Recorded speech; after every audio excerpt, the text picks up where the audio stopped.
Hi everybody, we are here with Michael. Hi.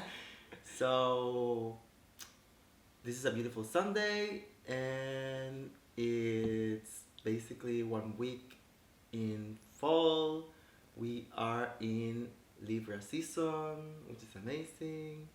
My sister here, a Libra beauty, gracing us with her presence. And I am gonna go with the first question because the first question is always the same. I want you to introduce to yourself to everybody, like you introduce to people that don't know you at a party, for example. Like give an overview so everybody can know. And also, I don't know that much about you anyway. Maybe I should start saying.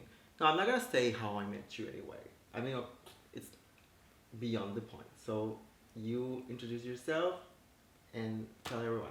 Should I sort of speak to the camera? You speak to whoever. You speak to whoever. Whoever's out there Yeah, listening. I start with the camera, but I always forget it is there because Okay. it's kind of annoying to be looking at a lens, you know? Yeah. So I like to look into the eyes. So whatever you feel comfortable with. Hi everyone, my name is Michael. I use he, they pronouns. From the UK originally, based in Barcelona now. And yeah, I'm 35. I would describe myself as a creative director, a community builder, and I'm currently the founder of a queer-led social enterprise called We Create Space, and we are on a mission to really activate social change and improve the lives of LGBTQ plus people around the world. Amazing. Sounds like a good thing to do. It's a very- rewarding. yeah, it's Yes. totally rewarding. I mean, you're here to give back anyway. Yes. That's pretty. So, well, I'm gonna give everyone the three big energies of Michael. He's a Taurus sun, he is a Sagittarius rising, and his moon is in Cancer. And I'm gonna give you that, and I'm gonna start with the question of the houses. Um, you have a very interesting chart. It's very mm, uplifting in a way, you know. I liked it. And it's very socially oriented. I mean, you have no idea, like, and I'm gonna go to. I'm not gonna do house one because I usually sometimes go in order, but some houses are so packed and can bring so much stuff that I start with kind of like the outside directing, energy because then we need to get more deeper. And I'm gonna start with house number two. So, house number two is a house that rules all the material things. Yeah, but the material things in the sense of, like, for example, nature, beauty, your surroundings, and also what you create with um, the stuff that you have around, you know? Mm. So, for example, if the first house is me and how I put myself into the world, second house is like, okay, what do I do with myself, with the things that I have around? So it's kind of like the next step, you know? And you have here the sign of Aquarius. And as a planet, you have Mars. Okay? And Mars is passion, is, I don't, people have told me don't say this word, but like it's kind of like what you fight for in a good way. What are you willing to fight for? And Aquarius is a sign that is an air sign, you know? And the air in horoscope is communication, it's uh, words. It's also Aquarius very technology oriented, and it helps not to know. It's very futuristic in some sense. It helps to bring to the community what is the next step.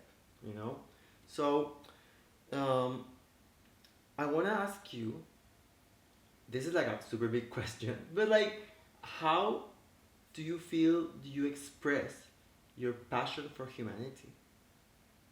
Do you feel passionate about humanity? I feel passion about connection Mm-hmm. with other people. I Mm-hmm. feel passion about creativity, Mm-hmm. which I think is an essence of Yeah, humanity. yeah. Um, and I guess I would see one of my superpowers as being able to create something out of nothing. Yeah. And I think that speaks to Mm-hmm. humanity as well. Yeah.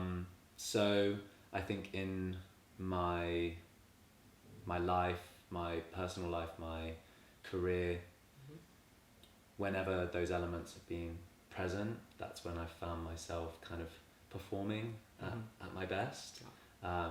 Some might say, I mean, I call them my values, and it's been a useful way to guide myself into, I guess, situations that uh, drive rewards for me, really. Yeah. Perfect. And what does community means to you? I think the term community Mm-hmm. is used quite a lot nowadays, Mm-hmm. and I I guess it can mean a group of people with shared similar characteristics Mm-hmm. at its most kind of basic level. Mm-hmm. And I think at the other end of the spectrum, we understand community as, um, the sum of these individual parts, and it's a way to stay connected to those who you care for and love. Um, I think my understanding of community now is really kind of being able to be surrounded by people, and be authentic, really. Perfect. I love Yeah. it. I love it. And since you mentioned that you created this space for a community, I want to know, and you said that it was kind of like a superpower. So let's bring it to the materialistic side of it. How do you create material resources with community? Yeah, so I guess when we think of the Mm-hmm. LGBTQ plus Mm-hmm. community, we often think about this group of people Mm-hmm. with a shared similar Yeah. identity. And what's different about We Create Space really is we're not just bringing queer people together Mm-hmm. because they're all queer. Mm-hmm. We're bringing queer people together with a shared, similar set of values, Mm-hmm. or on a common mission Mm-hmm. to improve, the world. And I think that changes everything. It Yeah. changes how we host our events, but it changes all of the interactions that people have in those spaces Mm-hmm. as well.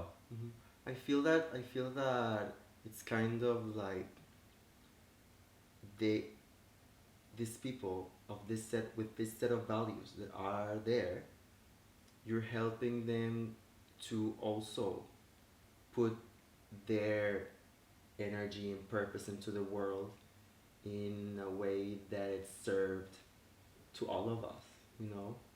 And I think this is like, because when you put something out, it's validated by how many people can benefit from it, you know?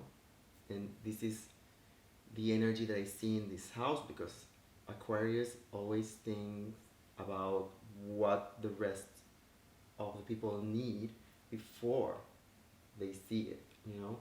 So how did this enterprise of yours started?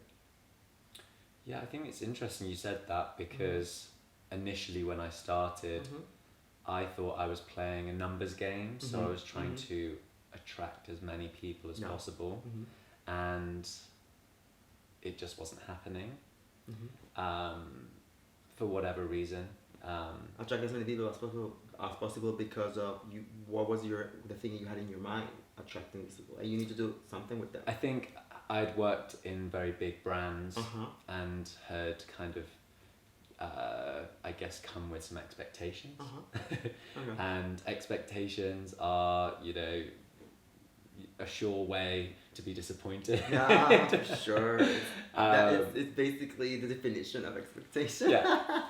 Yeah. So yeah, I started this kind of organization, really just holding space for individuals who wanted to come and explore their own identity. So having been through various kind of mental health challenges myself, I went through a burnout when I was 30, and despite being kind of at what was seemingly the peak of my career, and everything looked perfect on the outside because I'm very good at curating that, on the inside I was really struggling, and I was feeling dissatisfied, but I didn't know why I was feeling dissatisfied. All I knew is I kept aiming for higher and more, and feeling like it was never enough, until I ended up burning out. Yeah. Do you think this feeling of not knowing why you're not satisfied with the situation comes with what you said, all the expectations that some other people have created for you? Yeah, I think there's expectations of myself, but there's also expectations of what I think others have of me, and that holds me to a certain kind of, I guess, standard, but those beliefs are not true, and I had to find that out the kind of, you know, the hard way. Yeah, no, we all do. Don't worry. No, it's a crisis. It's a crisis because in the end, this linear thing in life, sometimes when you're young, leaves very small room for the ever-changing spectrum of stuff, you know, that you go through, you know.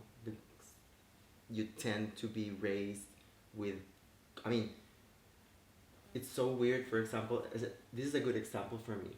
When parents or the family or the parents start asking the kid at like 6 years old or 5 years old, what do you want to do when you grow up?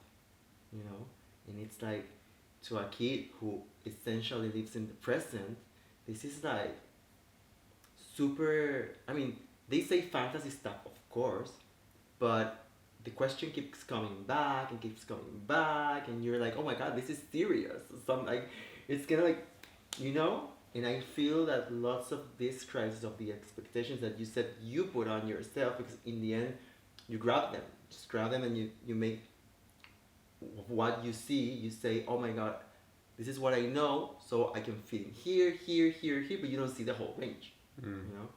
So I feel that I was very lucky. I think my parents didn't necessarily put those expectations you can put on me. Yeah, but like, but society in general. Yeah. But like, you still live in a neighborhood. You still have like, yeah.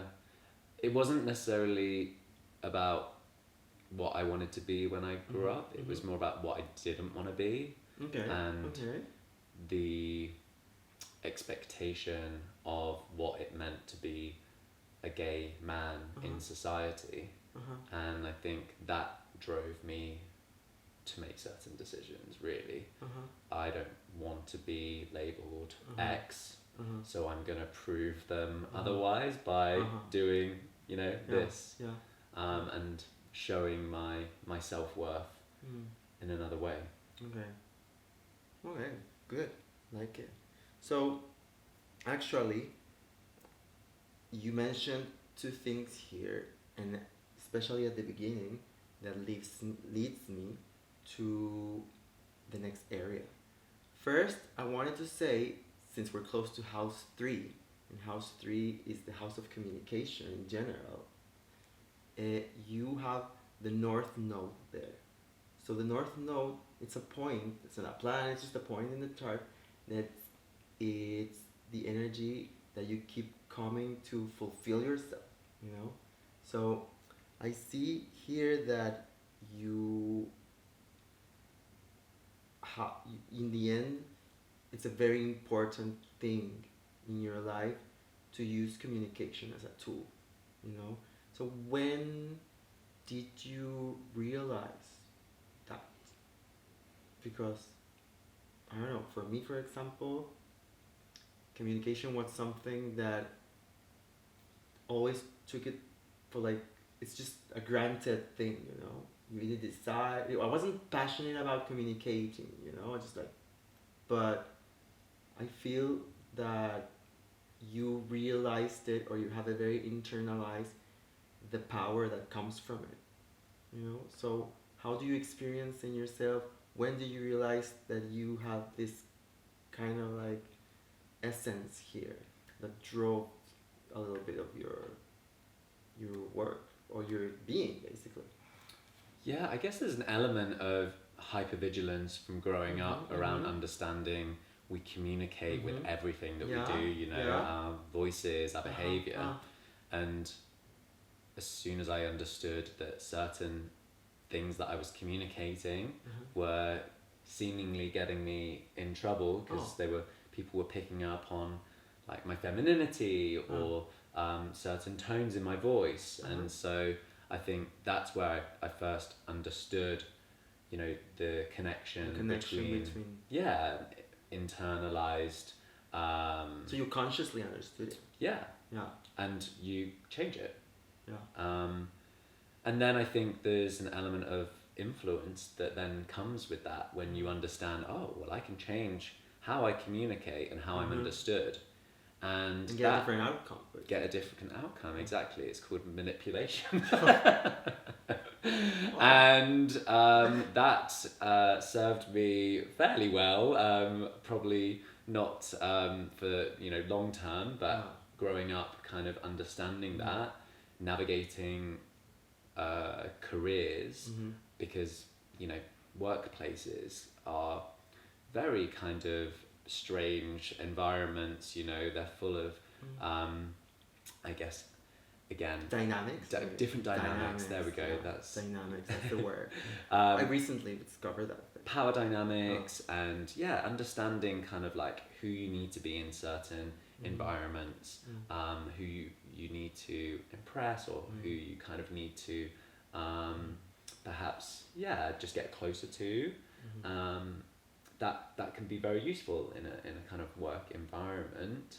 But I think it comes again to my creativity, because I think although I wasn't necessarily able to fully be myself growing up, I found an outlet in my creativity. So that was an expression for me. That was how I was communicating certain things without actually knowing sometimes. So not just through my art, but through my fashion choices. And I think that's a really powerful communicator of identity, of like personality. I like that. I like that because it tones the essence that you have.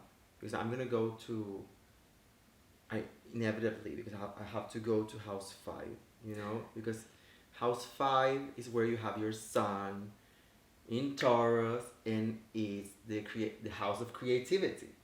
It's the house of creativity. It's the house of love, in the sense of like the energy of love. It's the house of children. It's the house of fun, actually.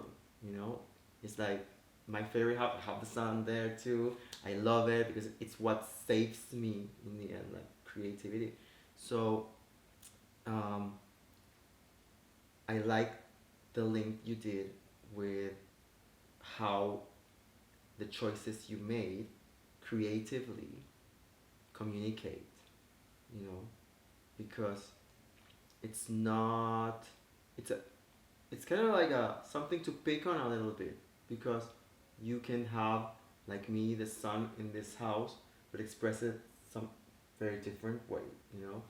And I wanna I wanna go to the basics of this creativity, kind of like a light-hearted thing, because like this is a light-hearted house, you know, it's beautiful, everybody loves it, and I want to know, what's your favorite way to entertain? I mean, I love hosting. I mean, Yeah. I mean, this is the Taurus energy is come to my house and stay here, and you'll be basically provided. So, but I want you to tell me, but go back and Mm. tell me how it has evolved, and if there's a common thread to this.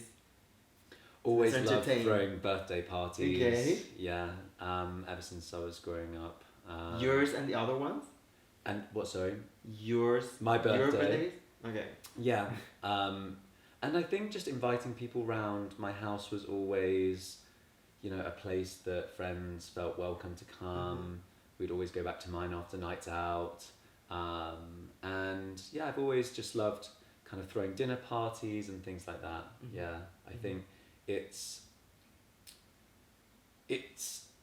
a lot of work to host and to make sure that everyone feels welcome, but that is something that gives me a lot of joy, is to know that people came, they felt welcome and they had a good time, and that I love also just kind of connecting people.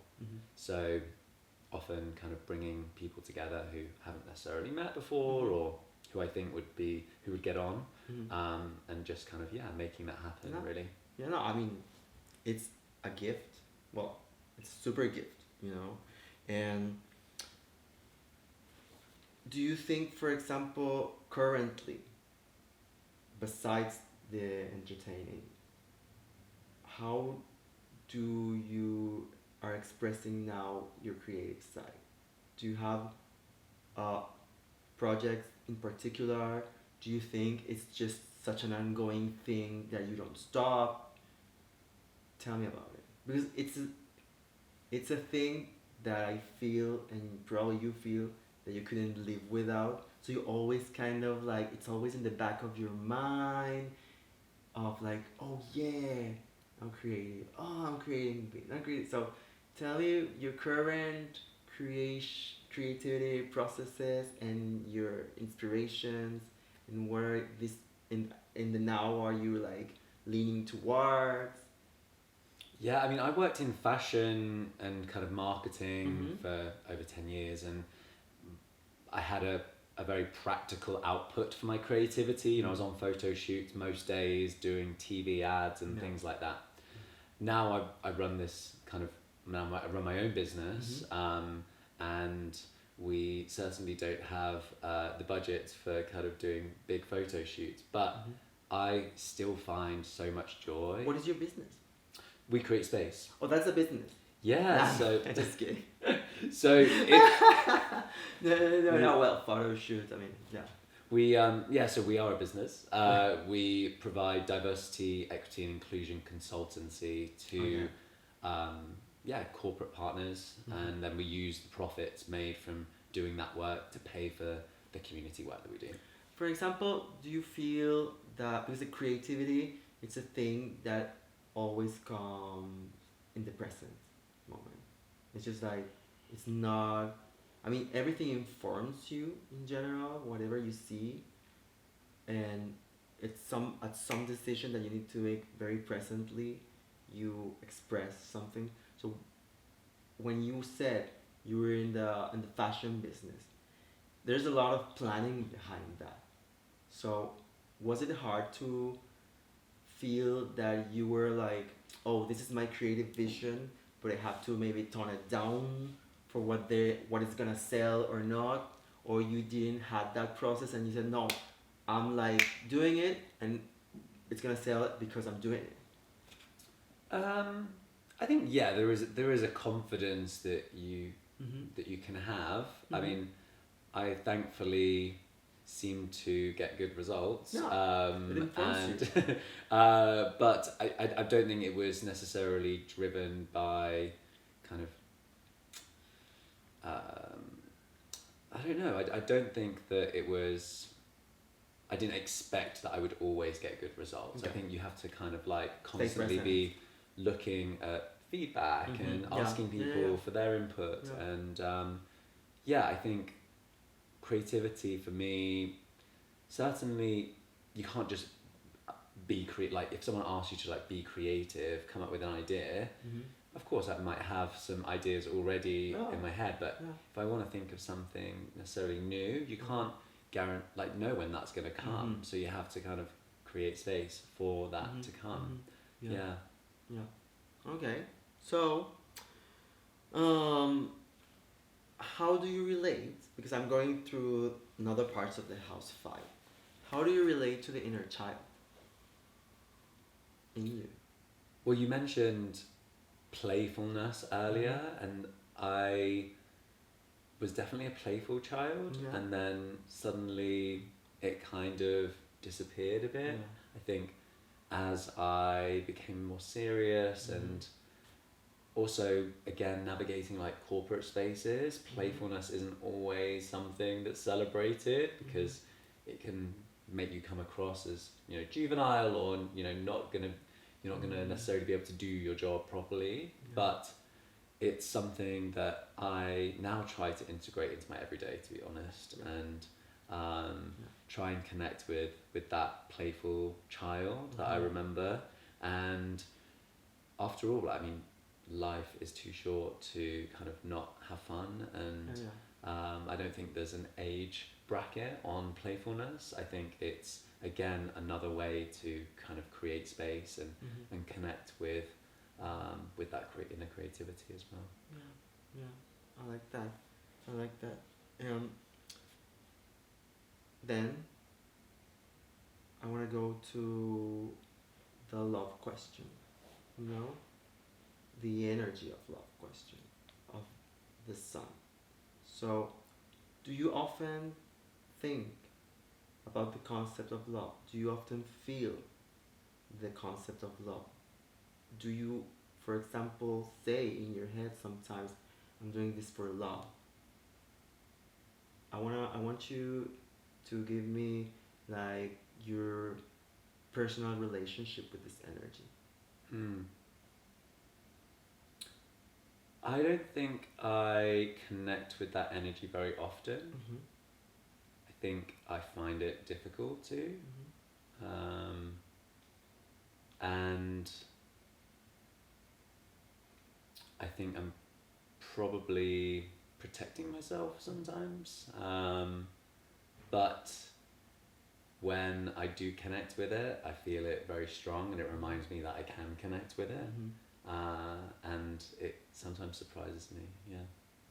I mean, it's a very, I don't know, you know, I could speak ages about it, but um, it's a curious thing to me because um, it's a very present energy also. So I don't want to go into what made you think that out of protectiveness you needed to kind of like see it from the outside. I can only say to you that is something that needs to be like super infused, you know, and thought about it on a daily basis, you know, because getting in touch with it, I mean, it's just the concept of it, of like I'm working this and I'm gonna deliver this and this is made out of love, for example. That's just it, you know, it changes the, because in your mind, I think in our minds we have a little trigger that activates. It's like the trigger we activate when we go out to nature, you know.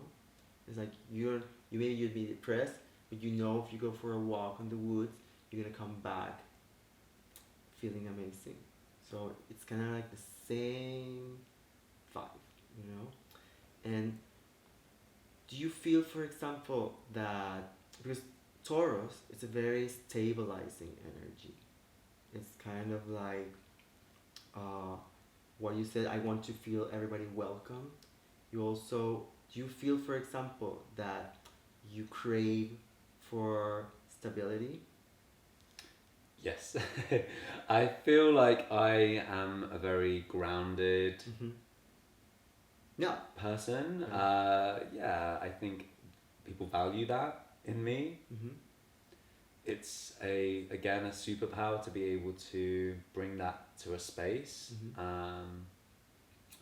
And I think as a yeah, I just love routine, to be honest. I'm very happy the very basic things, you know, just whether it's I don't mind eating the same thing more than once, you know, or like I like having my agenda for Mm-hmm. the week set so I know what I'm doing. Um, and I'm quite stubborn to like keep it. Yeah, so it can be annoying because Is it annoying to yourself being stubborn, for example? Because this is a, I mean, stubbornness. It could be. I mean, there's a limit to stubbornness. I think that, and this is like when you describe a Taurus, for example. This is one of the topics that everyone, because like we all have like an opposite sign that teaches us what we need to go to. For example, Taurus is a bull because they think they see black and white, yeah, you know, so it comes a little bit with that.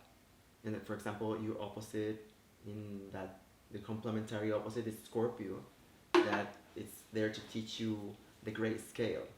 So what is your relationship with your stubbornness? hmm. Do you think it has a limit? It has been pushed? When has, for example, helped you, and when has backfired? Um, I think in business, it doesn't help to. I mean, we have to make decisions all the time at work, and that's great because things need In to life. get done in life. No? Yeah, Yeah. but there are always opportunities to learn, and I think Mhm.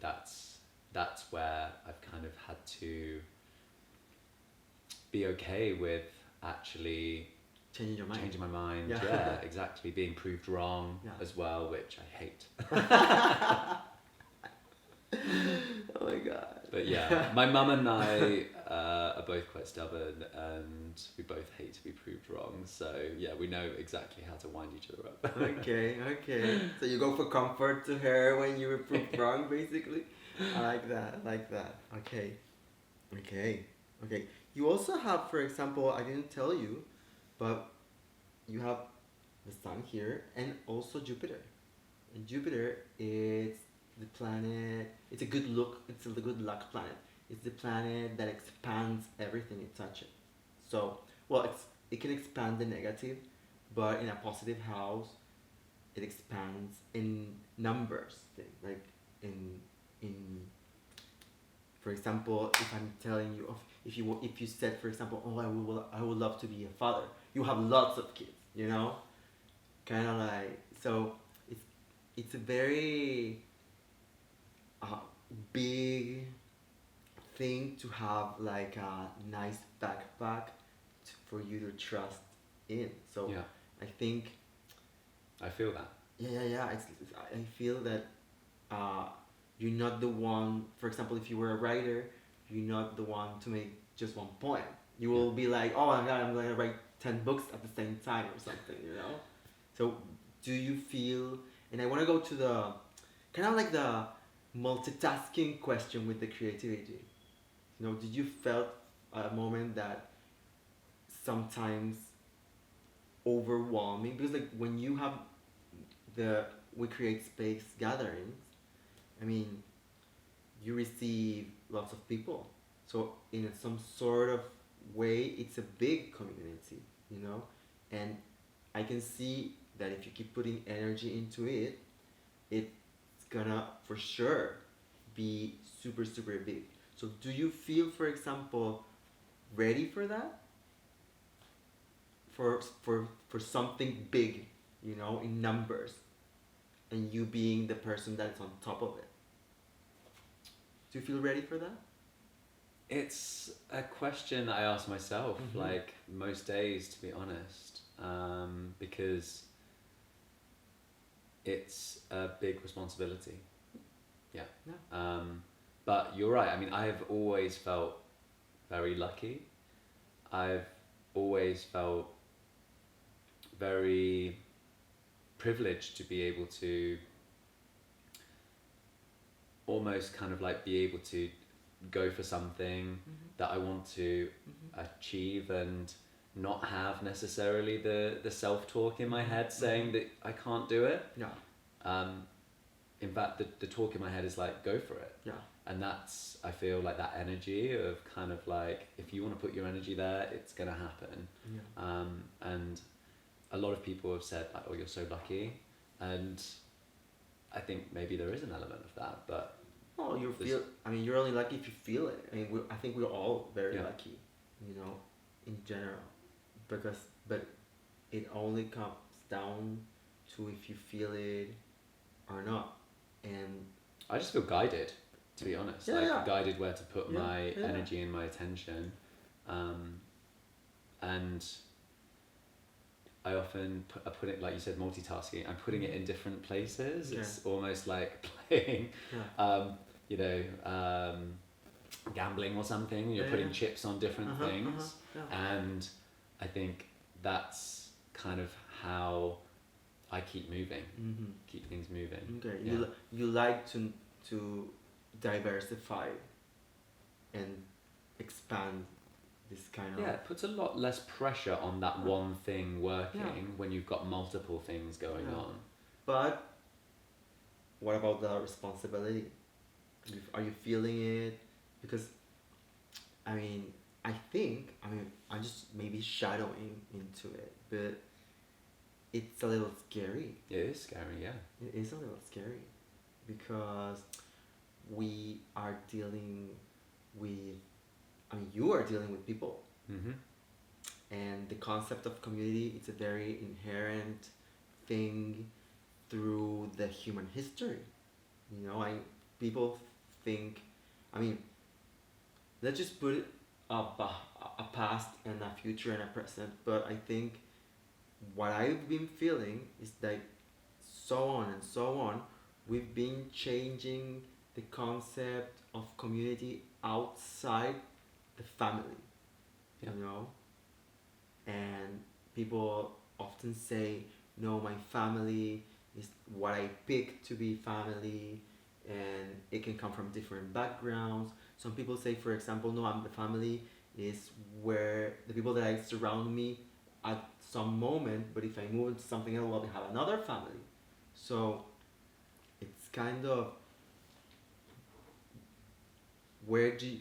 it's how you tile this kind of laces with your relationships and the energy that you're gonna get back from it. So what does scare you about it? The responsibility of, like I said, kind of, because I think community requires consistency. Okay. And so it requires someone to continue showing up, to continue kind of creating that space. And I think it's requiring a lot of my energy. And that's what I'm worried about, really. Yeah. Actually, it helps me to go to this other house where you have your rising sign. And you have a Sagittarius rising, and it's in the first house, and the house of the rising is how you put yourself out there, how you see yourself informed by the other people. And Sagittarius, it's a fire sign. It represents higher learning, it represents philosophy, and they also love to travel in different cultures. So I feel that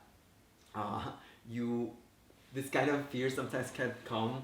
It's like, oh, I cannot sometimes grab my suitcase at any given moment and get that F out of wherever I am, like some people do. Yeah, some people do, and I feel that some part of you would love to have that, liberty, But yeah, Well, because it's very opposite to your Taurus sun. It's super stable yeah. and stabilizing and grounded. Like you said, it's an earth sign. This other thing is fire. It's like, okay, I want to go there. It's a Centaurus looking up in the sky, but with your feet on the ground. And so, uh, Well, creativity and connection are two of my values, and the yeah, third yeah, yeah. one is freedom. So that's probably, you're right. Yeah. It's that fear. The freedom. The freedom is something that I feel it's your ace, like a card, that you can put at some moment to say to yourself and to whoever you're responsible for, maybe. Because, like, I think responsibility could be sometimes what they think you're responsible for and what you think you're responsible for. Mm. And it doesn't have to be like this, So you can say, no, but like I'm doing this because I require my own freedom. Mm-hmm. So I want to go to the house one and the energy of the optimism, and I want to ask you. Oh, I want to ask you, what is your main source of optimism? I would say I'm really hopeful and optimistic just as a person. I know. I think always trying to see the flip side of situations, or see the positive in something or someone, but equally I can make judgments very quickly, and I think what my main source of optimism, probably my creativity again. Yeah. It's almost like my imagination is where I seek that almost vision of what could be. Have you felt, for example, at some point in your life, non-creative, that you were lacking the energy of creativity? When I burnt out, yeah. Physically. So you had to be physically like. I was burnt out physically, Yeah. emotionally, mentally. Yeah. Had lots of physical symptoms, but also kind of just struggled to, there was a brain fog, but then there was also this kind of just lack of enthusiasm and just inability to see that hope. Yeah. And what was when you were going through this period of your life, what was your main fear? What kept coming and kept coming that made you go into this space, this dark space? Because sometimes there's a expectations. Okay. I think, or the fear of, have I ruined my life? What are people going to think? How is this going to be perceived? Yeah, because the first house is linked to the seventh house, which is the social house. Is the house of contractual relationships. Is the seventh house, the contractual relationships, marriage, for example, and the other, basically.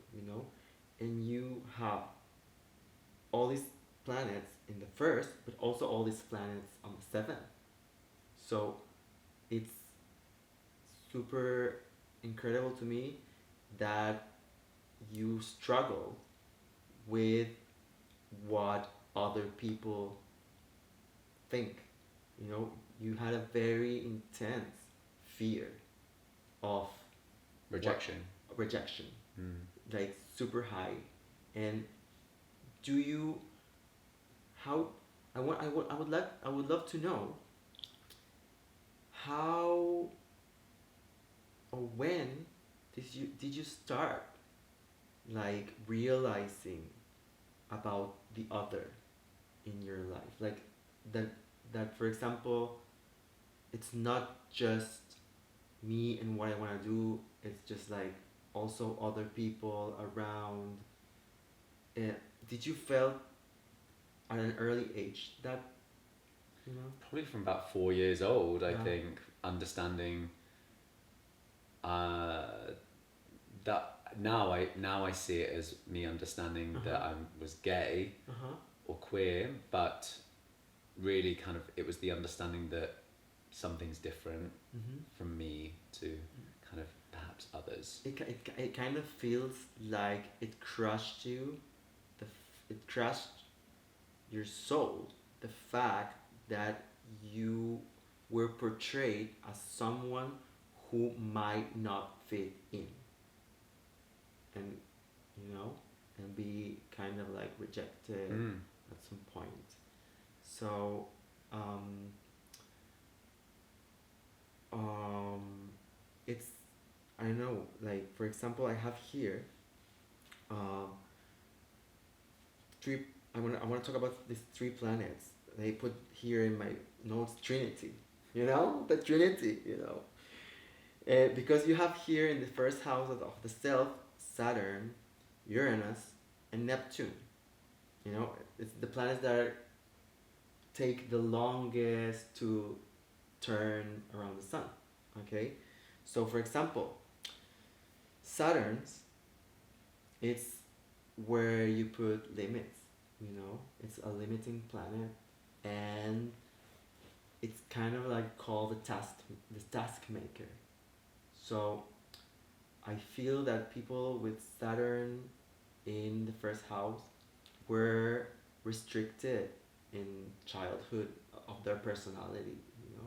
So the fact that you said at a very young age, I realized I wasn't like all the other kids, and having this, it was super present always. And how present do you think it is now? What's that? The limiting side of you, for example, sometimes uh, trying to limit the expression of yourself in situations Hmm. in order to keep the balance of everybody else. I would say it's a lot less present Mm-hmm.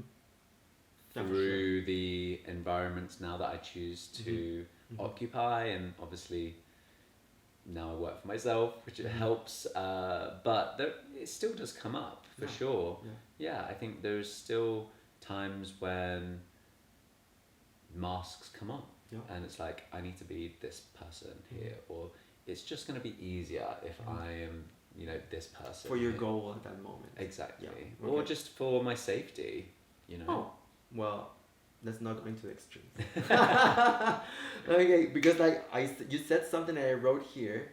Uh, it's related to Uranus, that it's the groundbreaking planet, and it's the planet of the eccentric people. It's like you're eccentric. I feel that you're very eccentric.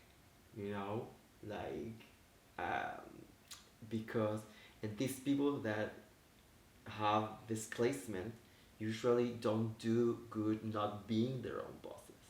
Mm. So do you feel, for example, when you burned out a little, was an element of having to follow orders at some point,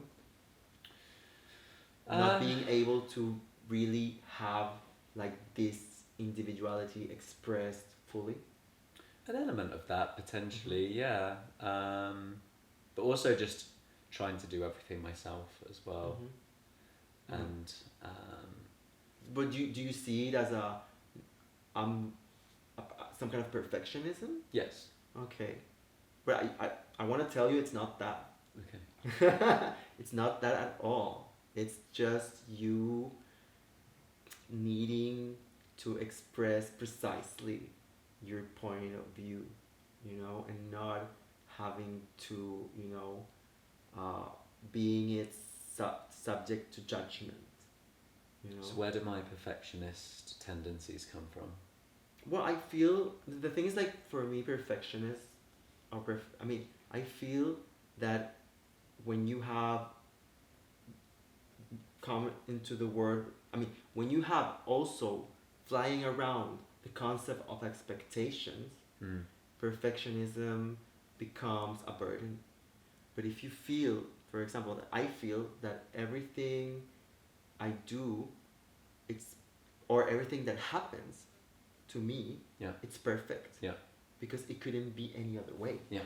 You know, it couldn't be any other way because if I'm not having fun, well, I'm there to learn, okay, and if I do something with the best intention that I can do, um, it might not be perfect for someone else, but it's not gonna have a bad outcome because the intention that I put was good, you know.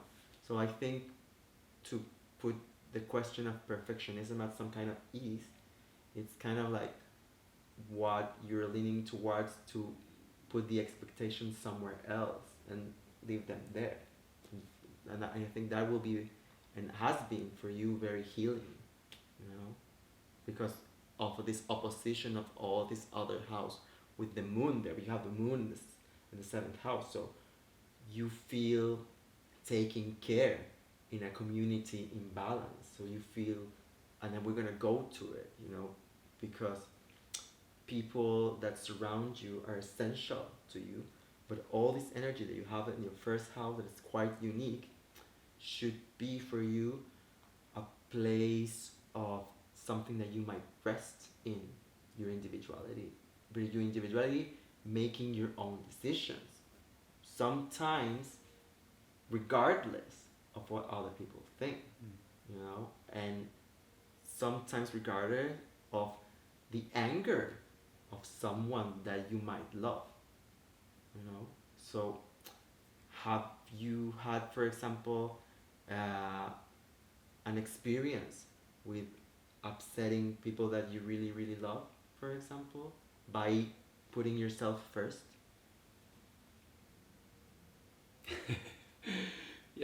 Yes. Quite a recent example. Someone I was dating, Mhm. actually, yeah, called me selfish, Okay. or had selfish Mhm. kind of behaviors, tendencies, Mhm. and I would agree, really. Yeah, I think, So you put yourself first in that situation particularly. yeah, Yeah. I think in that relationship, I wasn't prioritizing them, Mm-hmm. Yeah. and it, yeah, it took me kind of to hear it, to recognize it, but it made sense why, like, you know, running a business, and I think having not been in a relationship for quite a long time, you do sometimes get into a pattern, but Yeah, I can understand it, and actually, I can relate to it because in the end, the relationship not only with a partner, with also with other people, it's kind of like a sting bag at some point, you know, because you have to give and take, you have to exchange power, you have to negotiate, and it can become a heavy burden or like it can. I mean, I feel that it's very important to be physically super present in that sense. In the end, you know, to make a good decision because the decision cannot come from your ideas. That's what I have learned of what do you think it's better for you sometimes. It's how do you feel about it. How much power do they take from you, from your daily, you know, energy. So, did you feel like this experience was this, or it was like no, the concept that you have of me being selfish, it's not what I think is being selfish. I believe that in order to achieve certain goals or achieve like great things, it requires you to put more of your energy towards Yeah, it and yeah. more of your attention. It's a And negotiation. it is. Yeah. And you can only do that though for a certain amount of time before then your life requires more balance. And I think I have just been putting a lot of my attention on other things, and perhaps, you know, if I had wanted that relationship to work, I could have put more energy towards that. Yeah, you have to choose. Yeah. Yeah, it's in the end, it's about choice. It's about the freedom of choice. And also, for example, something that was very present in your chart that it's related to Neptune in this first house is your sensitivity, your emotional sensitivity. So I feel that you are a very compassionate person. So I want you to tell me what's compassion for you. Yeah, definitely sensitive. I mean, they do say don't fuck with a Taurus twice. No. Why is that? Well, I don't think you're gonna have such a good time. Oh no, I meant more. I mean, they're the most sensual sign. They're the most sensual sign. I meant It's more. ruled by If you Venus, piss you're one ruled by- off, then it's gonna be. Oh hard no, to... but you're very hard to piss. I mean, really, really piss. Like really, really piss. I mean, yeah. Like you explode when you got pissed, but like you can throw like really like this on the air for some, but it's hard to get there. Yeah. You have lots of patience. Yeah. But I want to know about the compassion. The compassion. The compassion and the emotional sensitivity that you have. The sensitivity, I want you to go into body wise, you know, because I feel that you might enter a room and read very fast what's the vibe. Correct. Yeah. Yeah. So I want to hear about it because my sister has it too. Neptune in the first house, very sensitive to that energy, and I want to know how it is like. Yeah, you can walk in a room and be like, I want to be here or I don't want to be here. Fast. Very fast. And the same, like I said, with when you meet new people, I can very quickly kind of understand whether or not this is going to work.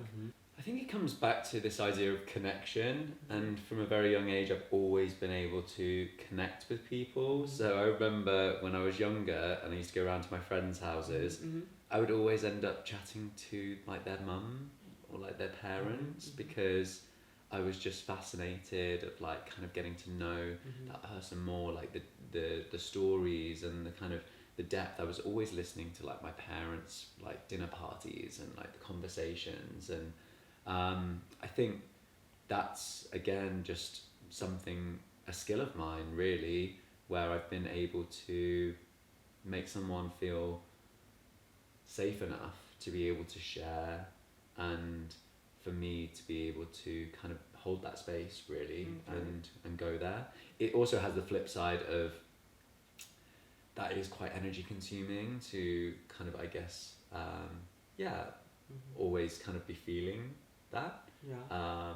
But You're used to it? To I'm used that sharing energy or having, for example, the tendency to have the patience enough to get through all the story and hold the space, because let's just put it this way, I mean, everybody loves to speak about themselves, you know, and they share. If you open an ear, you might as well have two, you know, for whatever comes to it. So do you feel, for example, it comes we're talking about patience and social skills here. Yeah. But it's understanding that everyone has this whole world of experiences underneath the surface, really. And yeah, I think that's beautiful, really. Yeah. But it's also it's also a test for me. How do you, for example, what do you like to do when you really want to go into yourself and I don't want to hear or speak to anyone? Yeah, so although I'm very Where do you go sociable, with I'm also, Oh. I love my alone time. No, we're here in that seven relational house first, me house, Yeah. how opposite and how charged they are. Yeah.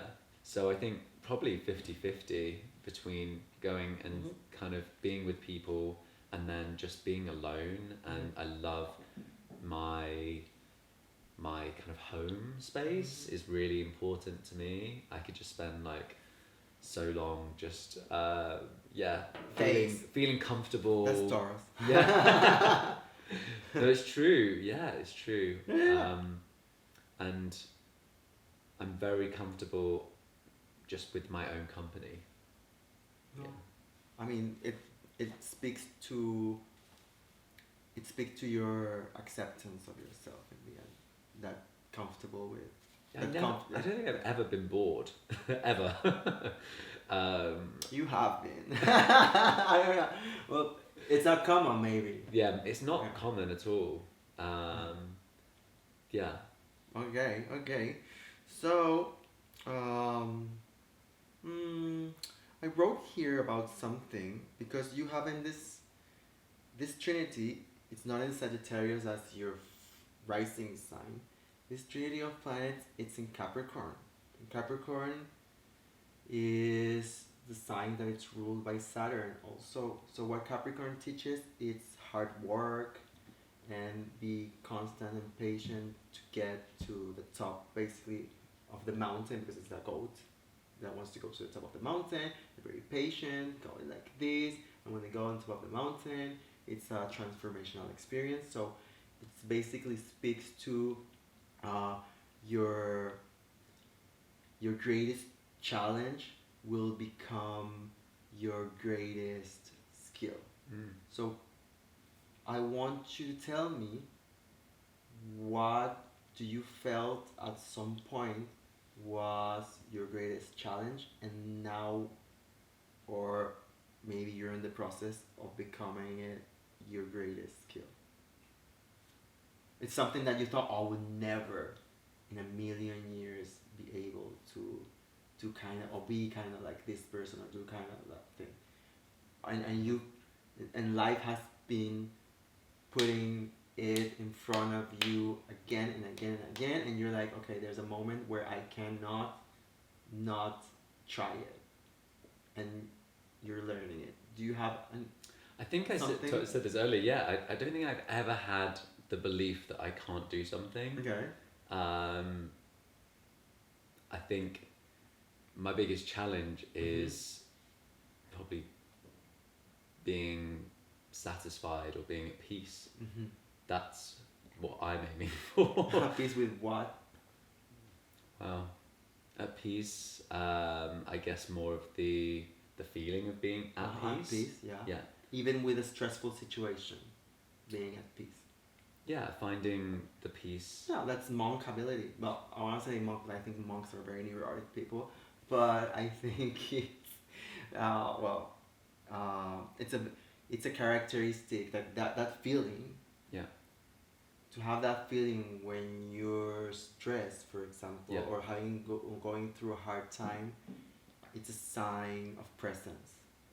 I always find myself in stressful situations. Mm-hmm. I've always find myself in new jobs or kind of promotions or taking on another project or like doing an extracurricular activity, and But you dive into it. I dive into it and I go for it, and I'm very attracted to Challenge. the challenge, or newness as well. Yeah. And so I'm always feeling stressed, and so every year I'm like, I just want to find peace and those peaceful situations, or like, and so it doesn't mean that I want to become a monk.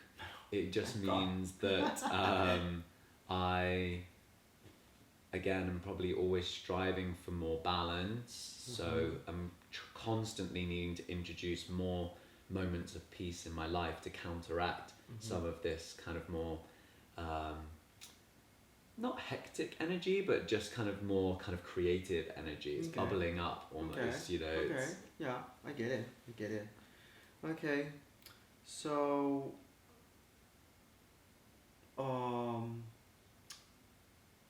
we talked about it, but I love this phrase, and I want you to tell me if you like it too.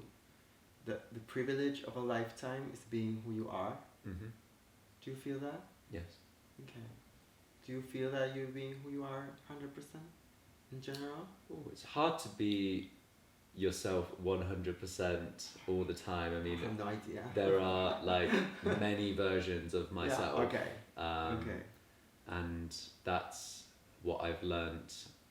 Really, that's what authenticity is. It's about being able to choose part of yourself to put forward at any given time and being okay with that. Yeah. If you feel you can't put part of yourself forward, Mm-hmm. then there's a challenge there, you Yeah. know, and there's a mask potentially that gets Mhm. put up. But yeah, I think there are there are just different versions of me, really. Yeah. Yeah. Okay, good. And I have to go to what we were like correlating the first and seventh. Because I here's the moon. The moon in Cancer is in the seventh house here. So there's also Venus here. There's also Mercury here. Two Venus and Mercury are very important planets, and also the moon's a very important satellite archetypally because, for example, Venus, it's a little good luck, it's beauty, it's what it's a little bit of sparkle of love on like what you love doing, and Mercury is your intellect, the way you communicate, smartness. So, and the moon is this nurturing energy, that makes you feel cozy. And since it's there, it's here in the seventh house of relationships. I want you.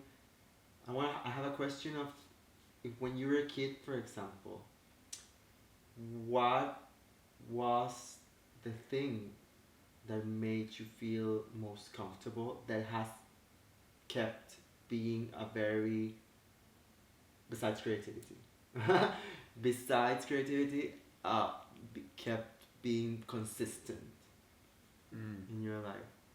Your cozy blanket, as you might say. I think that it is you- physical touch. I think it is just kind of, yeah, that feeling of like being held. and held by other. Yeah. Yeah. And I think even now, because I am often the one, holding the space or the one leading, Mm-hmm. to be held is so powerful. Yeah. Yeah. It feels like uh, doing it as a way of nurturing others. I mean, I feel that this father energy, that you have, like father, like dad energy, like at some point, that. Uh, have you considered yourself as a dad to a kid, for example? Have you thought about it? Yeah, I have. Yeah. Okay. Oh, do you And- mean to my own child, or do you mean just to others? No, like as Okay, as an archetype of father, Yeah, for you sure. know? Yeah, because they nurture. I mean, they. Well, I've got 4 older brothers who have all been father figures to me. Okay. And yeah, I think that demonstrates kind of just, you don't have, like, it doesn't have to be, blood kind of, or Mhm, like yeah. your kind of paternal figure. Yeah. Okay. Okay. So, I wanna go to the 10th house, because the 10th house is public life and career, and you have here as a sign Scorpio, and it's the house of the midheaven also, which is the way you put all what you do for others out. And Scorpio is a sign actually of a deep emotional intensity, in the sense that they want the grayscale, they want to uh, feel everybody seen in some way, but also they're very hard on themselves. And here it's also Pluto, which is a transformational planet. And where Pluto is where you are going to transform internally. And I don't mean healing, but it has to go through a crisis of some sort. So I think, from what you have said, that this career change that you had was quite transformational. You know, I feel like I've it been was like a bit before and on after. on a constant roller coaster of Okay. kind of transformation and Okay. crisis management. Okay. To be okay, honest, Okay. like that has been the last 15 years. Okay. It's been one thing, not necessarily like in a bad way. I'm No. talking about like it's been just very intense. Yeah. You have collected all of this, and I want you to tell me about your mother. When you were a child, tell Yeah. me about her. What do you want to know? What do you want to tell me? Because the house 10 is the house of the mother Okay. in some sort, because the house 4, for example, is the house of family, and it's the house of the lineage and like your ancestors, and it's kind of more tied to the figure of the father. Yeah. You know? But the house 10, the house of the career, is more linked to the energy of the mother, Okay. because usually mothers put more expectations on the child Yeah. from what they did want their child to become. Yeah. So I want to hear about her. Yeah. Well, I was born when my mum was 40, so she had already had like 4 children. Yeah. My dad was 50, and he actually retired when I was born and moved to Spain, and so my mum predominantly brought me up, and she. Well, they separated. They weren't separated. They just lived in different countries, preferred lifestyles. Physically separated. Yeah, physically separated. Okay. But yeah, my mum went back to university when I was born. Okay. To study psychology, Mm-hmm. and she became a psychology tutor at university, and was always very academic, Mm-hmm. and loved the fact that I got good grades and celebrated me for that, and I think was always very proud about my achievements, and certainly held us all with certain expectations, but perhaps I took them more to heart maybe. Mm-hmm. And yeah, she has always been incredibly supportive, but also tells it how it is. Yeah, I mean, the fact that you have here the sign of Scorpio, the sign of basically psychology and linked to the mother, I think it might set something from the heavens, Yeah, because I think that how you put yourself out there in general is through what people care about the most, it's their individuality. So, I mean, because this day, I feel that is a misconception in general. And I don't know why. Lots of people hold in contempt the fact that they're not special. I mean, everybody wants to be so unique, and when they kind of like go into this, area of like, listen, we're just like everybody, and in some, I think I was in my mind sometimes like, oh, like what I am meant to do is my path on life. It's like what I'm gonna like achieve. It talks to a certain like superiority. It's quite a Western concept, I though, know, isn't it? I know. Yeah. It's super Western, super Western.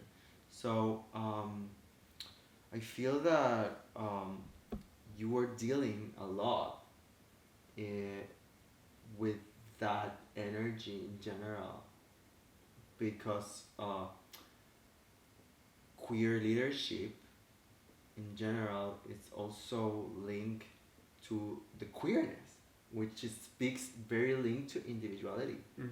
And I don't know if you have feel it, feel this, or sensed it in some way, but I have certainly felt it.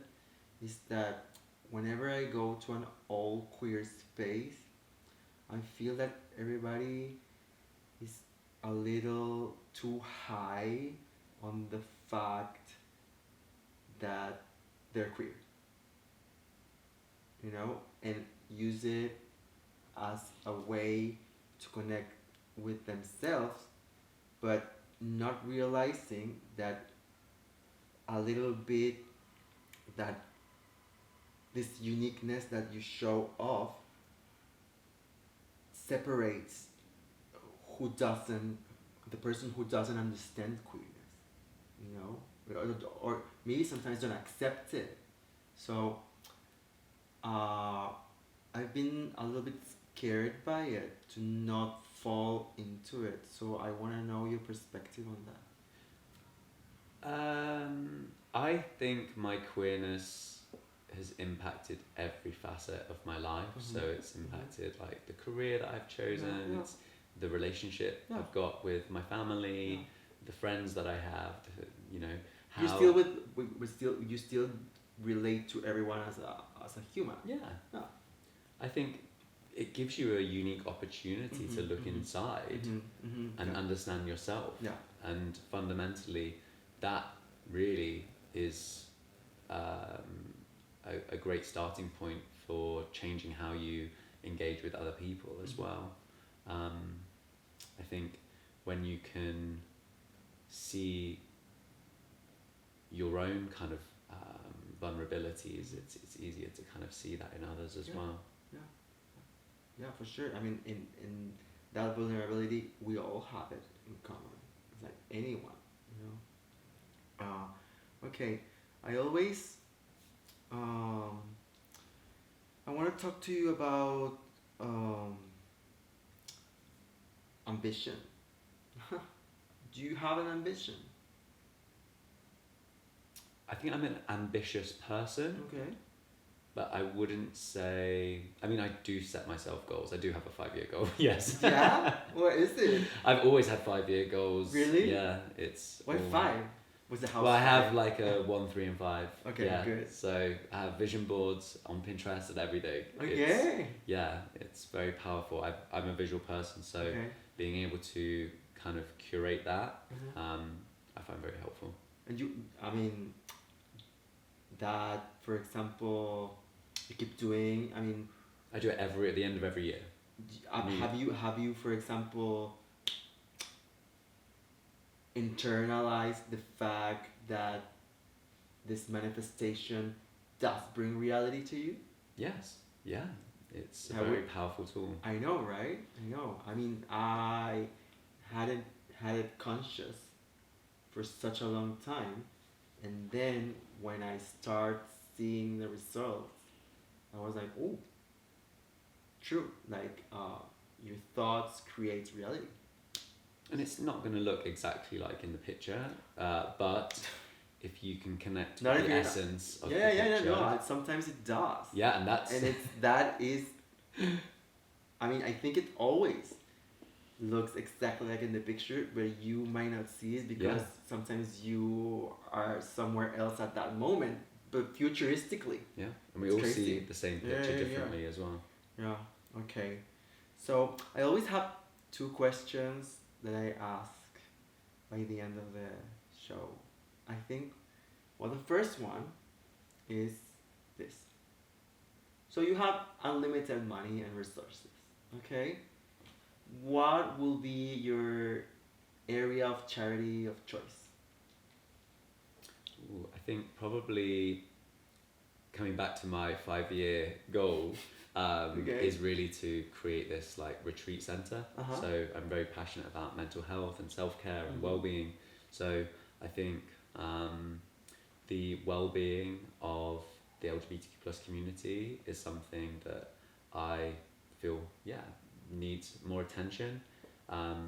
Just given the challenges that we're facing, given the numbers of people that kind of are committing suicide nowadays, there needs to be drastic changes made really to help encourage people to have these conversations before it's too late. Yeah. Okay. And the other question is, maybe we had touched on it, but like this is the moment of like putting it. What is the lesson that has taken you the longest to learn?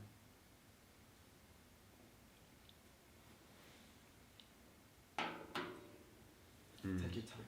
There's many lessons. I said the longest. The longest. Ooh. Which makes it a little bit more. Probably slow down. Okay. Okay. You don't need to do everything. Patience. Patience, exactly. Yeah. Patience. Beautiful. Libra represents patience, and we're in Libra season, so I think it is a really good time for you to sink into where are you having patience, where is more patience needed. So I love it. Doesn't make waiting any easier, but it certainly it gives you more hope, I think. Yeah, it's kind of like I mean, for me, when I try to connect with patients and say, oh my god, this needs patience, it also makes it feel like, a little something to rest on for some time. Oh my god, I just recognize that this thing needs a little bit more patience. So, I love it. So I want to thank you for everything that you shared. I'm so happy. So happy.